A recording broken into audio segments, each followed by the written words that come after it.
Hello everyone, welcome to my blind playthrough of Returnal. And I need to put a disclaimer out here. This is not going to be a blind playthrough until I get past the second boss. I had originally done a blind playthrough up until the second boss, but I found there to be some audio issues with my mic because I didn't have my microphone level high enough, so I was kind of soft.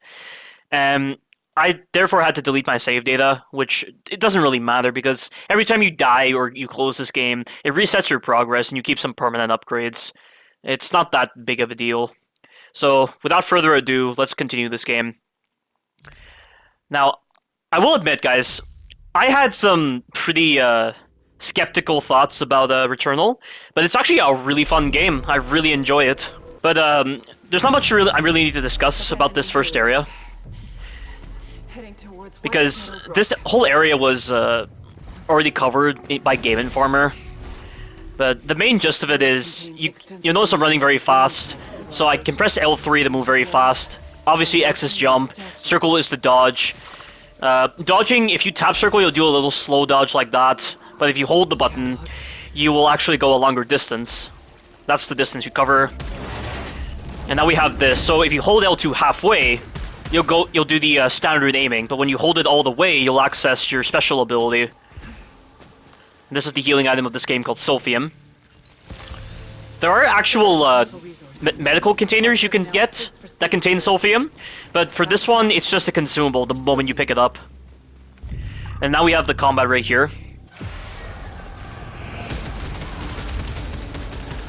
So this game has an active reload system, and I'm not too sure what it does.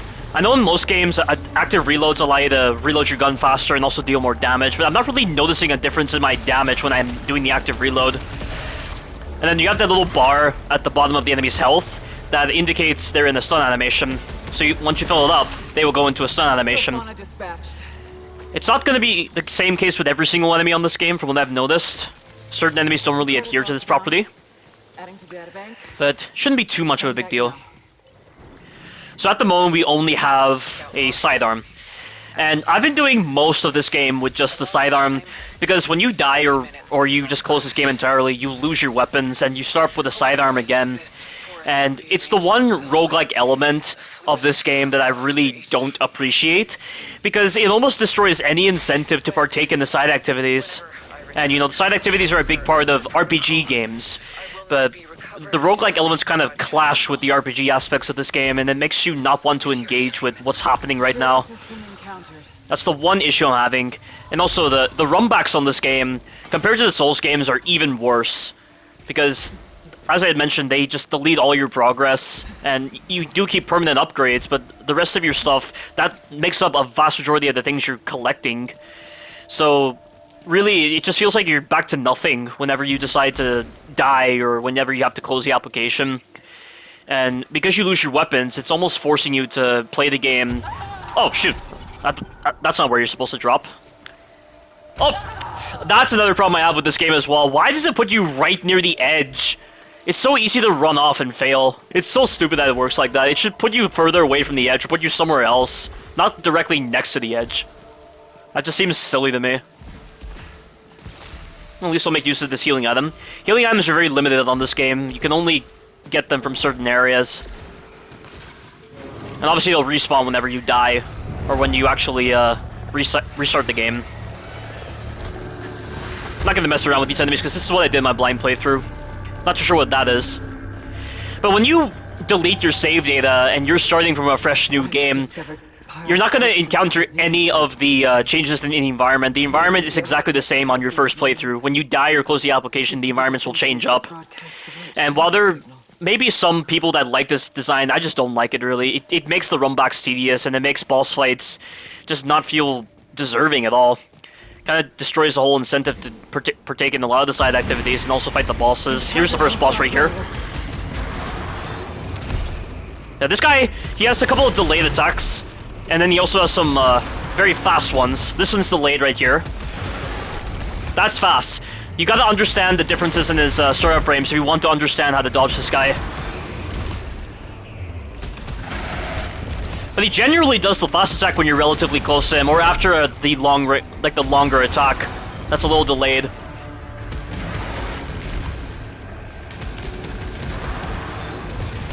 Yeah, this guy is very easy, so long as you don't mess up your timing. And the dodge is so good in this game because you get iframes.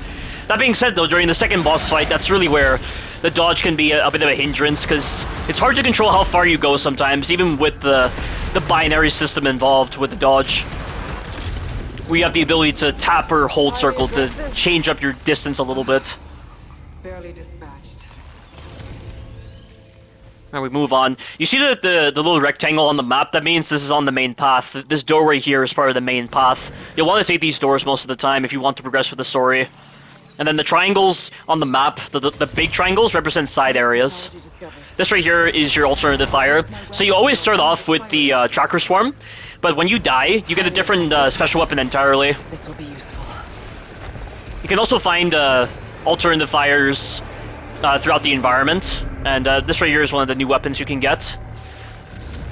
So I got a machine gun right here. Machine gun's decent on this game, but like I said, you'll want to practice this game with the sidearm in mind if you want to actually understand this game better and not be so reliant upon side activities and RPG aspects that just impact your progress negatively. Cyber17 is going to have a wonderful day with this game. Like, when he was streaming his Resident Evil Village demo playthrough, he was really looking forward to this game. He said it's one of the best games that's come out in a long time. And I do agree with him. This game is definitely a lot of fun. The first boss was a lot of fun, but the second boss is... If I can understand the second boss better, it'll feel like a great fight, but I just feel like the third phase is pretty bad, because it has some pretty weird hitboxes to it. Discovered xenotype.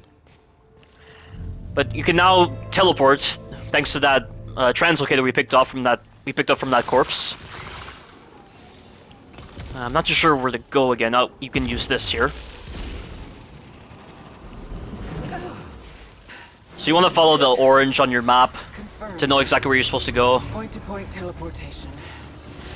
Location exit seems fixed. Also, you see that threat indicator right around Celine? It's not very reliable. It's not very honest at times, whether an attack is coming towards you or not. This can be randomized right here. Sometimes you get enemies, other times you won't. A little odd. A lot of times when you're dying, they kind of reuse the same environments.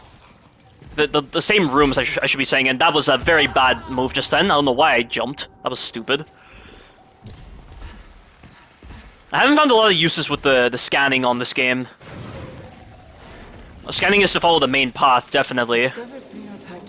But the map already helps out with that. So these upgrades are exactly the same on the first playthrough, even when you die. Let's see. I'm gonna take that. And, yeah, I can only get enough for one at the moment.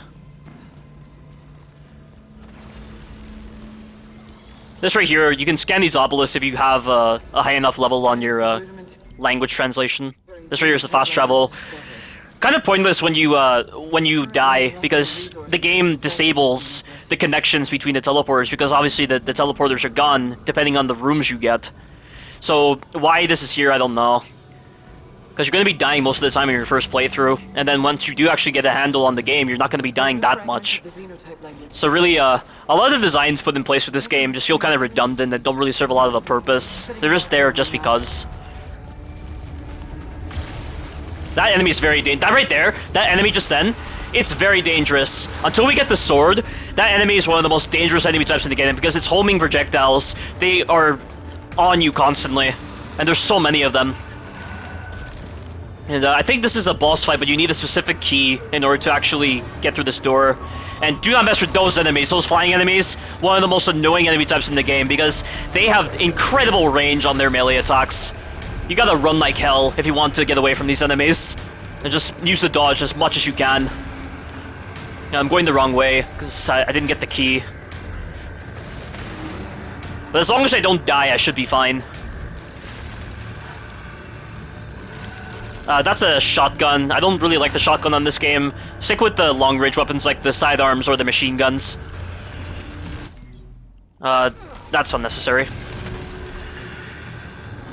You just gotta memorize the path on your first playthrough. Yeah, I'm pretty sure that's exactly what speedrunners are gonna do.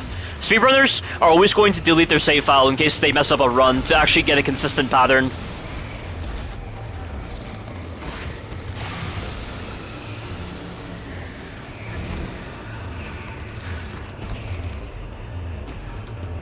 Yeah, you move so fast in this game, it's really enjoyable. I, unlike Seraphim 17, know when to appreciate a fast game and when to actually appreciate a slow game. And I just feel like he's too obsessed with fast games, and that kind of messes with his ability to judge games at times. It's like when he was playing Resident Evil Village, he complained too much about how it was very slow. And I do have problems with the movement in Resident Evil Village, but it's not that bad. The movement in Resident Evil 2 Remake is really the worst movement system ever in the entire Resident Evil series. Oh, this right here is a lockdown system. So, depending on the kind of lockdown system you have, you'll have to either destroy a structure that will disable the lockdown, or you have to get rid of all the enemies here. And you can't leave until you fulfill the objective in this entire area to disable the lockdown. Ooh, there's a stun. Aim for his head because that's the glowing area. Probably should utilize the active reload. Here's I'm going to use my alternate fire here. Does quite a lot of damage just then, and he's dead.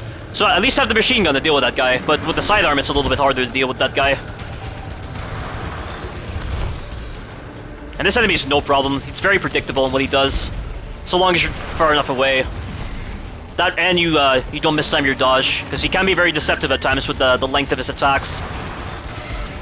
There's a stun. Active reload. That allows me to reload faster.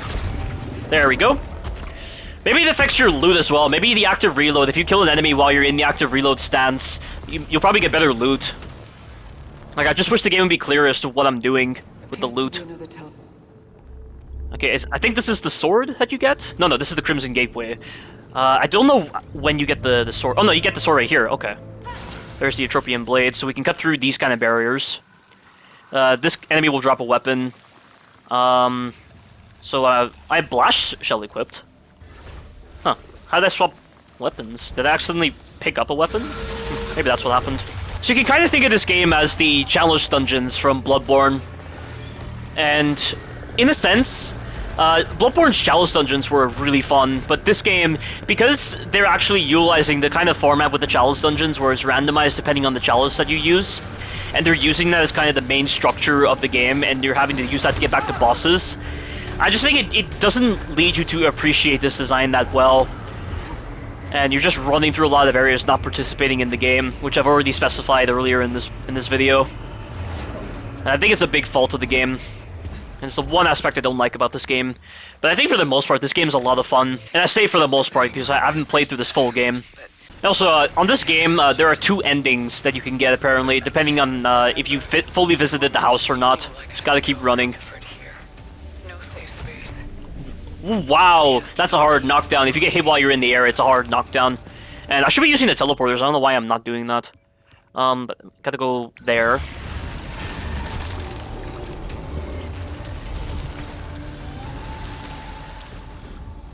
Alright, just gotta follow the main path. Gotta backtrack. So now we can cut through here. Yeah, so if the game is forcing you to backtrack, try to make sure you use the teleporters. There's the key. We can use that to gain access to the first boss. Oh no, that's not where the teleporter is. This is where the teleporter is. That's what the little lines mean on the map. But it looks like I'm pretty close already. Yeah, I'll just stick with this. Oh, not this enemy! Anything but this enemy. That enemy's a big nuisance. You do not want to mess with that enemy. They die instantly from the sword. Like, there are definitely some action aspects in this game that aren't tailored to arbitrary leveling of your weapons. Like, the sword is a one-shot kill on these enemies, regardless of your level, which is cool. I like it when they embrace that kind of design, because I don't like it when they tailor these kind of, like, designs that, realistically, they should kind of have the same effect to just arbitrary damage values, and arbitrary damage values are a thing that really only exists in that game. You know, it just leads to a lot of grinding and not so much skill. So as long as you're being very intelligent with your use of the sword or all these other aspects, you know, that right there is where it actually feels like a game for all the right reasons. This weapon has a tracker swarm, but I think I'll stick with this for the moment. So you gotta jump down here. It gives the illusion you're gonna die, but you actually don't. And you can actually replay the bosses on this game. Even if you defeat the boss, you can replay them each time you die. which is cool. And I do like this first boss.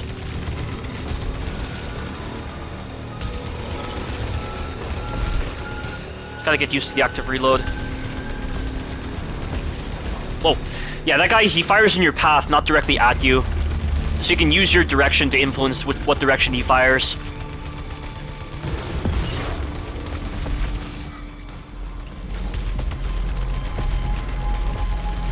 Oh dear, I wasn't paying attention. I got a trophy just then called Surgical Precision. Not sure what that's for.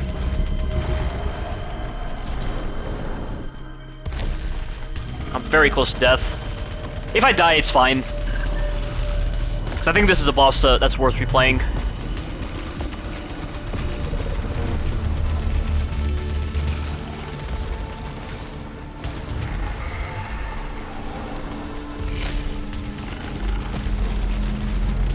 Yeah, so this move's very easy to dodge. This one, just gotta be careful of the purple orbs. He'll fire red orbs alongside this. And I somehow avoided it just then. Very lucky. And that's the end of the first phase. Now he'll change up his moveset on the second and third phases, as any boss should.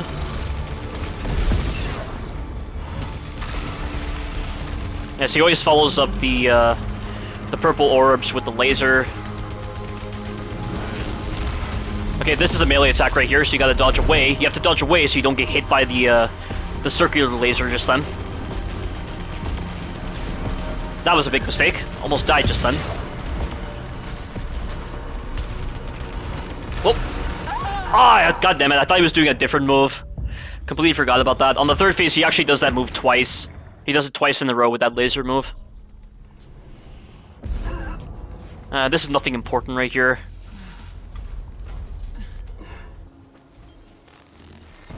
Yeah, so see, I'm back to using a sidearm. I had a machine gun, and now I'm back to using a sidearm. Like, where is the incentive to actually keep your weapons at this point? And you can only carry one weapon. You can't carry more than two weapons for some reason, which I find to be a very baffling, considering that this is a sidearm. A sidearm, a main weapon and a sidearm are two different things that people can hold at the same time. But it still classes as a main weapon, which I really don't understand. Okay, what do I have right now? I have Blast Shell. Is this better? No. Has the same stat. I'm guessing because of the gravity of the planet, Celine can't take fall damage.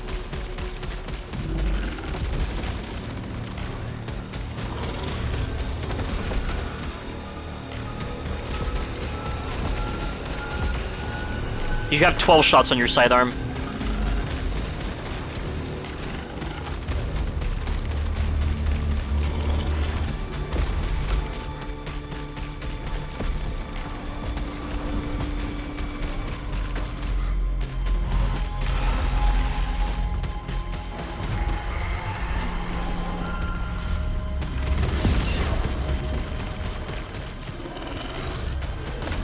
I wish you could do headshots on this guy and deal a little bit more damage.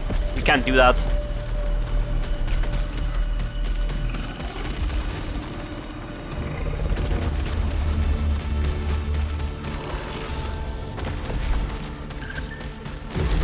Ah, that was a waste. I shouldn't have done that.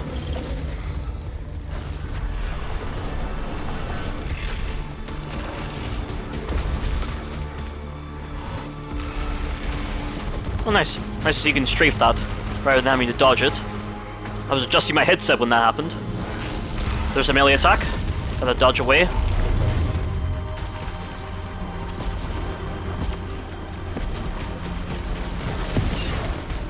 So the whole idea of slightly holding L2 to access normal fire may seem odd, but in a sense, if you're holding R2, and you just hold L2 in just a single instance, you can kind of use it as a way of firing your alternative fire, which is helpful. And you can blind fire in this game without having to aim, which is nice, so you don't have to worry so much about having to hold L2 slightly.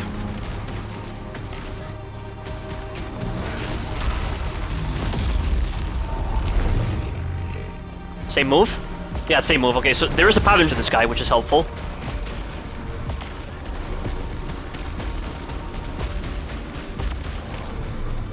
Oh, wrong button. Ah, I did it again! I keep forgetting about that move. So I keep thinking he's trying to do the move where he fires laser into the ground.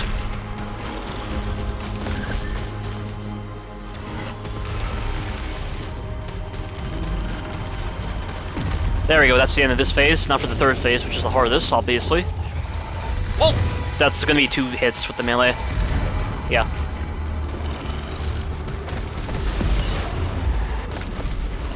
Probably best you don't fire too much here.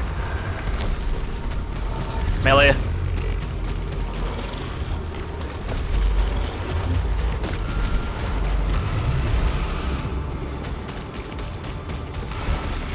Okay, this is a melee attack again. Is it 2 melee this time? I mean, it's 2 rings. Okay.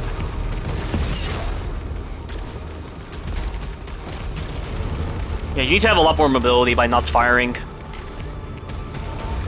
Yeah, I think this is 2 melee attacks? No.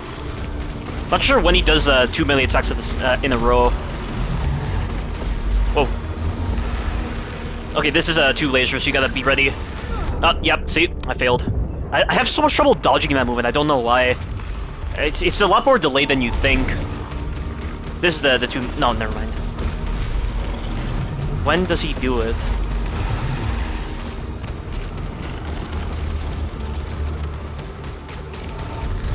He's almost dead. There we go, got it. So I only died once. I died a couple of times on my first playthrough. And the energy signature is gone. There we go. Now we got the ability to use the gateway. Acquired a new kind of unlocking mechanism. I don't know what this does. Deposit into a matching device to permanently unlock this item design for future cycles. Unfed pod data cube. I don't know what this does. I used this before, but I don't know what it actually did. Is it this? Is that what this is for?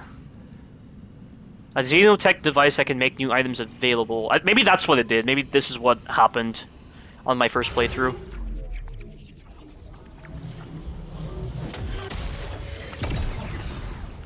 So now that will be available for future cycles, I think. Grant 20% stagger power for each attached parasite, but I don't know if you lose parasites when you die. That's what confuses me. I know when you do the first house sequence, you can get an astronaut as an artifact, and it actually saves you from death. You get a second chance. But once you use it, like, you really don't have any choice in the matter whether you want to use it or not.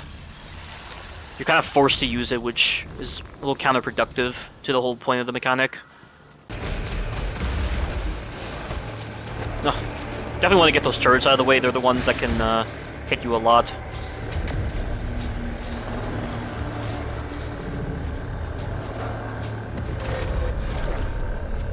Right.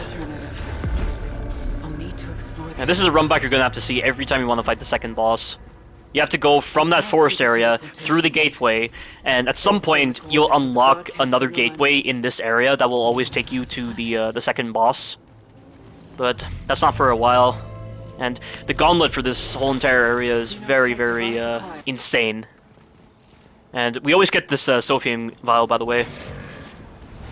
I'm gonna use it right now, actually.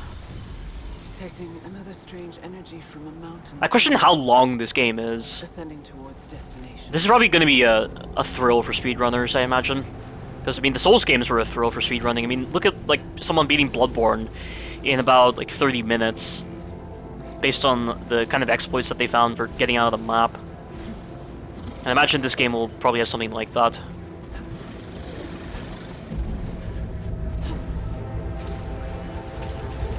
Yeah, I don't mess with these enemies, by the way. I haven't even fought that enemy right there, that giant tentacle monster. Because I imagine it's going to be a pretty annoying enemy to deal with, and it's probably going to have a lot of life, which is why, based on those assumptions, I never fight that enemy. Need that.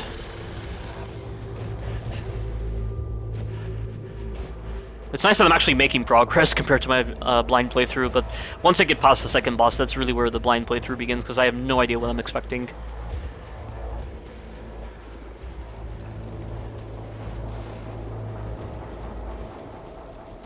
There's another audio log there.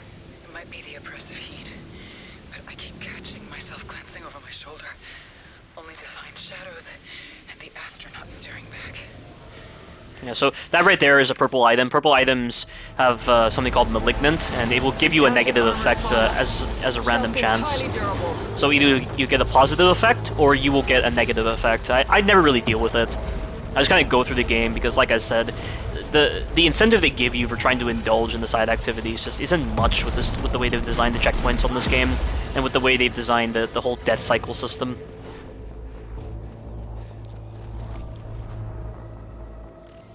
Is that always there? I don't know. Hollow Seeker. This is the... What is this? Oh, this is pretty cool. And this is where you come across an ancestor or ancient or something. I don't know what she calls them. A living sentient. Or sentient, sorry. That's what it's called. Gives the impression that it's a boss fight, but it actually isn't. Wow, this weapon is actually very inaccurate. I don't know what's up with that. It doesn't do a lot of damage. Ow! God dang it. Okay, now it's actually doing the damage that I need. That's a lot of ammo before you have to use the active reload function. Let's see how it handles the sword.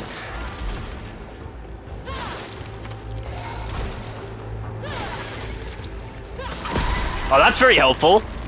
That's really good. So, they have a pretty slow melee attack and it's easy to dodge, so just use their melee. And I picked up Spoiled Risen on accident. I don't know if that gave me a negative effect or not.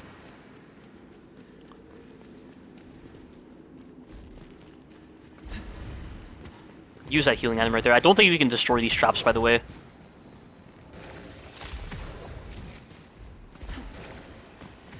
Gotta make a move here.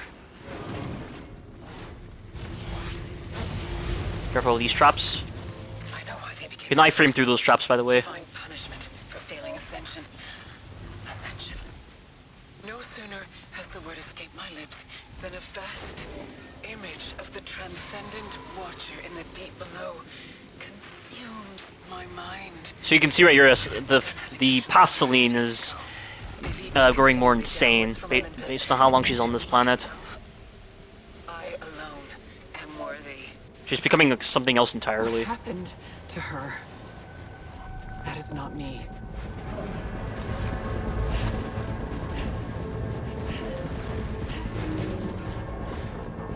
Alright, this is the room you're going to be seeing constantly if you decide to run through there, but you'll eventually unlock a portal.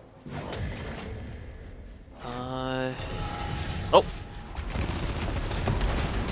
It's kind of hard to see the projectiles when I'm using, like, the enemy projectiles when I'm trying to use the Hollow Seeker.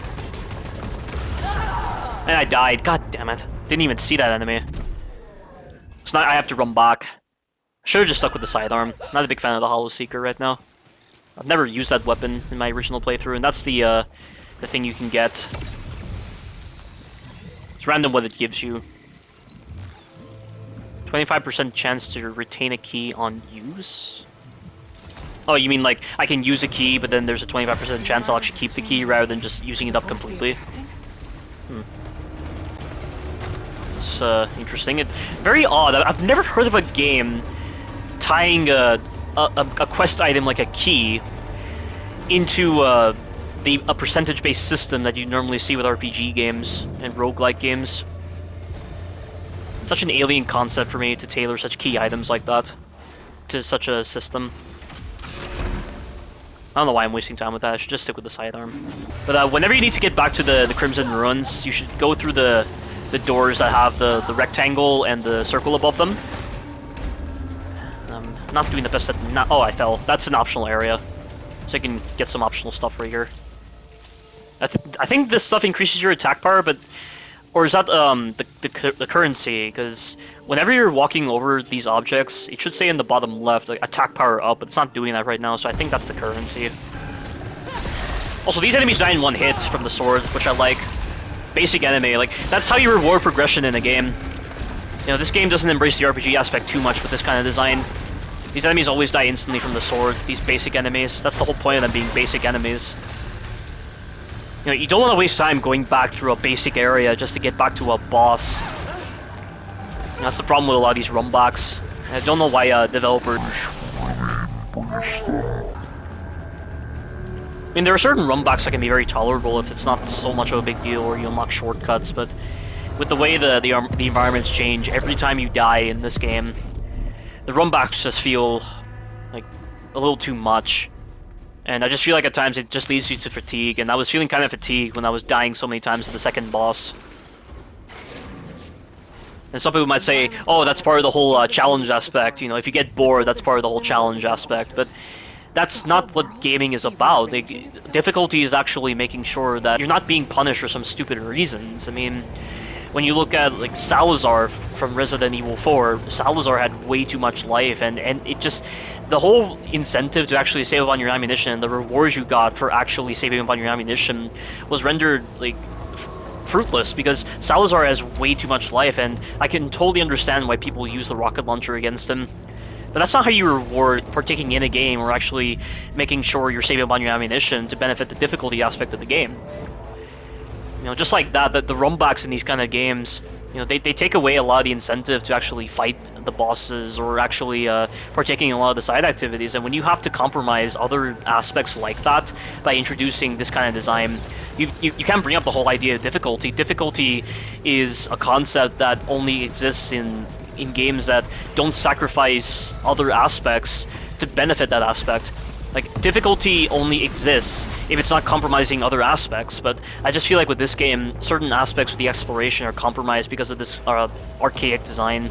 Don't worry so much about these turrets, they die in one hit from the sword, which is fantastic. Great design. And getting close to them is already tough enough, but being able to instantly kill them with the sword just to reward that, that's nice. Shock stream, not a big fan of the shock stream, because you have to get in pretty close to the bosses and the enemies to use it properly. This is the way I'm supposed to be going right here. It's gonna take me a while to actually get back to this boss, given how much of a run back you have to do for this entire area. Was I invulnerable just then? Did that turret not damage me at all because I was actually, Oh, what? You can come through the force field? I didn't think you could come through the force field. This knew I would be coming back.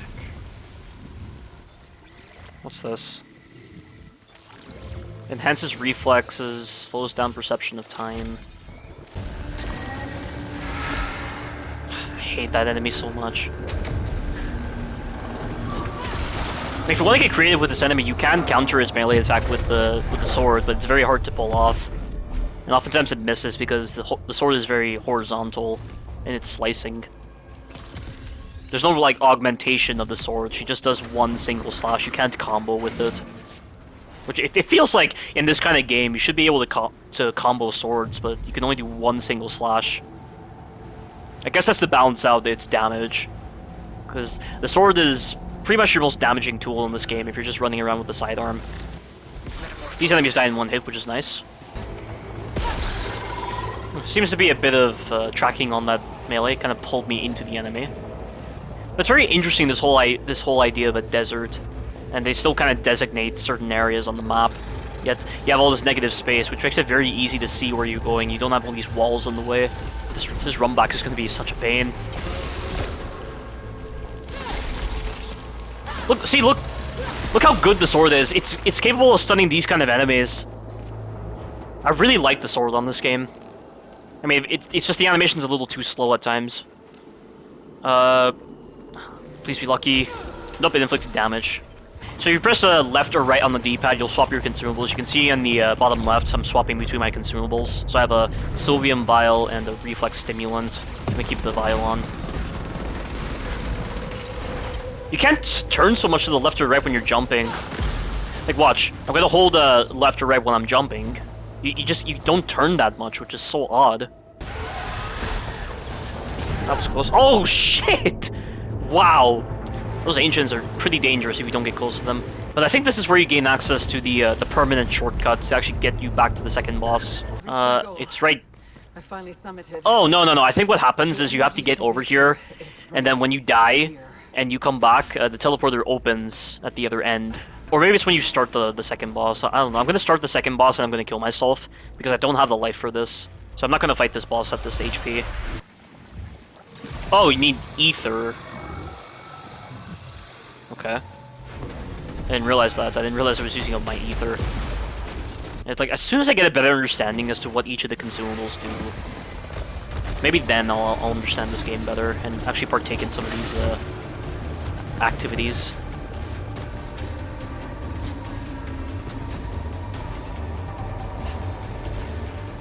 See, like, I can't turn so much to the left or right, so I could have fallen off just then, and I was forced to dodge. And even then, because of the momentum you gain with the dodge, you could still accidentally fall off. It's a little off-putting in that sense. So if the rectangle with a circle doesn't lead anywhere, doesn't lead directly to the Crimson Gateway, then most likely you're not supposed to go down that path. Yeah, see? It's leading directly into the Crimson Gateway, so I should definitely go in this direction. But you can choose to fight the first boss again if you want. I don't know what you get for retrying these bosses. So my theory is correct. This teleporter should be available once I get to the other side of this area. Also, I don't know what these enemies do. Are these supposed to be the equivalent to like crystal lizards or the wandering nightmares from Bloodborne? They weren't actually called that in Bloodborne. They were called like scurrying demons, but I think wandering nightmare sounds way better. I like the way it sounds. I think it perfectly complements the kind of creatures that they were in Bloodborne.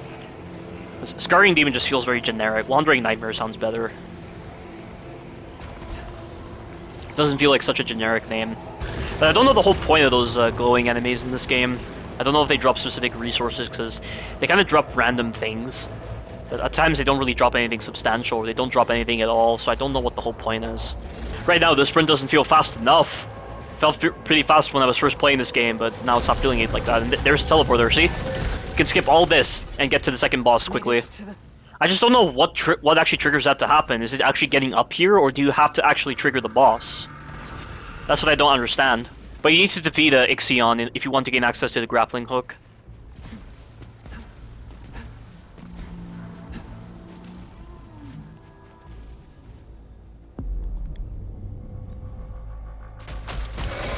So this guy isn't too bad in the first phase. You just gotta keep your distance and just dodge the blue stuff. So far my favorite alternative fires in this game are the Tracker Swarm, the red, like, piercing projectile, and the grenade launcher, and the horizontal one, although the horizontal one, it's not that easy to aim. It's a little odd. You have to aim kind of upward if you want to fire the horizontal stream. And so far those are the ones that really stand out to me at the moment.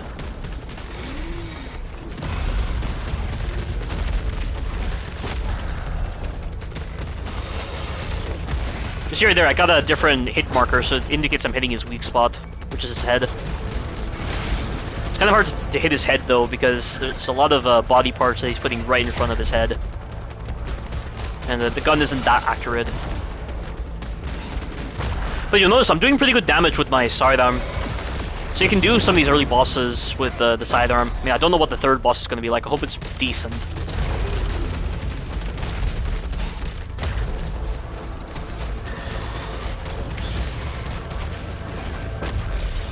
I'm not even sure if you can upgrade your weapon's damage in this game, from what I've actually seen so far. Oh, but this is one of the trickiest parts of this fight. A little hard to understand at first, but the second phase is fine. The third phase is where it gets tricky. I have tried experimenting standing in this spot, but there are times when it doesn't work. You just gotta watch out for the blue projectiles mainly, and also the blue walls. Gotta jump over the blue walls if you want to stand right here and avoid the red projectiles. Go to the side in case the blue orbs come at you. I do like the music that plays in the second phase. I like how catchy it is. See, I don't know what I got hit by just then, but I think it was a red orb.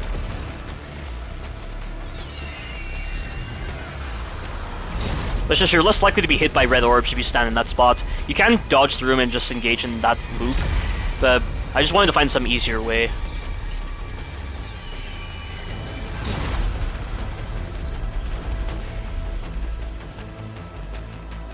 So something I found out about the blue walls on my first playthrough, before I had to delete it to actually start this blind playthrough. You can actually use your sword to iframe through the blue walls, but it requires some very, very strict timing Too early, and you'll take damage. Too late, and you'll take damage. And the timing can be a little weird. I mean, I don't think that's what the devs intended for you to do, but it's cool that you can do it nonetheless.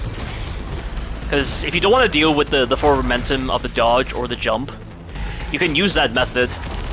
But there are times when it can bite you in the end, if you mess up the timing. And the timing is not very clear at times. So you gotta run after that laser. He does this about 3 times.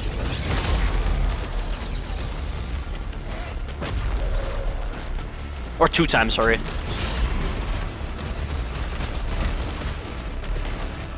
These blue projectiles are very easy to dodge in the first and second phase.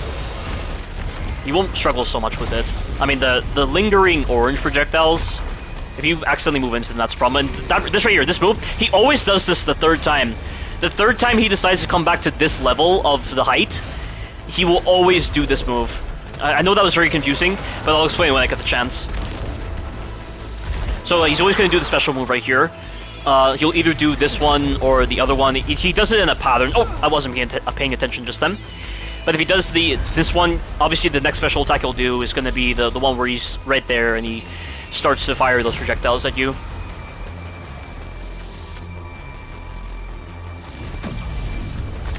That was probably a bad idea, but why not? So he's at this height right now, so he's going to do this move, always. And then he's going to do the one where he fires a bit of projectiles at you, and then he does that that weird one with the shape, which is this one. And he's going to be on this side. You need to be on this side right here to influence the direction of the projectiles. You can get him to angle it down, and he will always stay at that angle. He will never dynamically change the angle of his shots. So where you are initially when you first start that 3rd kind of attack, that will be very, very helpful to actually dodge it. But here's the 2nd time he's doing an attack animation, and I stopped him just then. So he's going to do the same thing again at the beginning of the phase, where he's going to initiate this this wall plus the other orbs. It's very, very difficult, this part. That being said, though, like after this, the 3rd phase can feel pretty bullshit at times. Because I feel like his hitboxes are a little awkward. But see, I'm not getting hit by the red projectiles. I recommend holding back on the... What did I just get hit by? Was that a blue orb just then? Might have been that. I got hit by a blue orb again. I think I'm slightly to the left on my camera, so I gotta be careful.